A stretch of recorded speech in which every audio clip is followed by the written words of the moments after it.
আসসালামু আলাইকুম ওয়া রাহমাতুল্লাহ সবাইকে। আজকে সবার জন্য একটা সারপ্রাইজ আছে এবং একটি সুখবর আছে। চলেন তাহলে দেখা যাক সেই সুখবরটি কি আর সেই সারপ্রাইজটাই বা কি। ওই যে দেখেন আমাদের ঝুটিওয়ালা সুন্দরী নিচে কি জানি দেখা যাচ্ছে। চলেন দেখা যাক সেই গুলুমুলু জিনিসটা কি। এই দেখেন মাশাআল্লাহ, আমাদের ঝুটিওয়ালা সুন্দরীর নিচে লেয়ার মুরগির বাচ্চা ফুটতেছে। আলহামদুলিল্লাহ।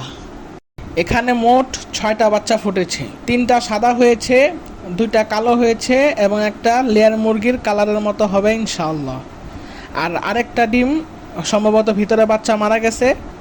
যাই হোক আলহামদুলিল্লাহ, 6টা বাচ্চা ফুটেছে 10টা ডিম থেকে। বাকি 4টা ডিমে বাচ্চা হয়নি। এইসব গুলুমুলু জিনিসদেরকে দেখতে খুবই ভালো লাগে যখন ওরা একবারে ছোট থাকে।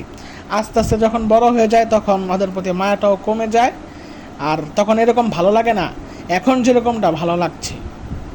ইনশাআল্লাহ ওদের আপডেট পাওয়ার জন্য চ্যানেলটিকে সাবস্ক্রাইব করে রাখুন এবং ফেসবুক পেজটিকে ফলো দিয়ে রাখুন। তারপরে আপনাদেরকে আমার দেশি মুরগির বাচ্চার আপডেট দেখাচ্ছি। আমি এখানে একটা সাদা সুন্দরী মুরগিকে দিয়ে কালো মুরগিটার ডিম বসিয়ে রেখেছি, কারণ কালো মুরগিটা মারা গিয়েছে। এই বাচ্চা ফোটার 5 দিন আগেই আমার কালো মুরগিটা মারা গিয়েছে। কালো মুরগিটাকে পোকে ধরেছিল, ফলে আমার এই মুরগিটা মারা গিয়েছিল। আমি যদি জানতাম তাহলে সে সময় সঠিক ব্যবস্থাটা নিতাম, কিন্তু যখন আমি ওকে খাবার দিতে যাব দেখি ও মারা গেছে। আমার তখন খুবই খারাপ লেগেছিল। ভাগ্য ভালো যে আমার সাদা মুরগিটার ছিল তখন, আর ওর যদি না আসতো তাহলে এই ডিমগুলো ফেলে দেওয়া লাগতো। আপনাদেরকে দেখাচ্ছি যে ওর বাচ্চা ফুটেছে কিনা। ওর এখনও বাচ্চাগুলো ফুটে নাই। ইনশাআল্লাহ আজকে বা আগামীকালকের মধ্যে বাচ্চাগুলো ফুটে যাবে। সবাই আপডেট পাওয়ার জন্য সাথে থাকবেন।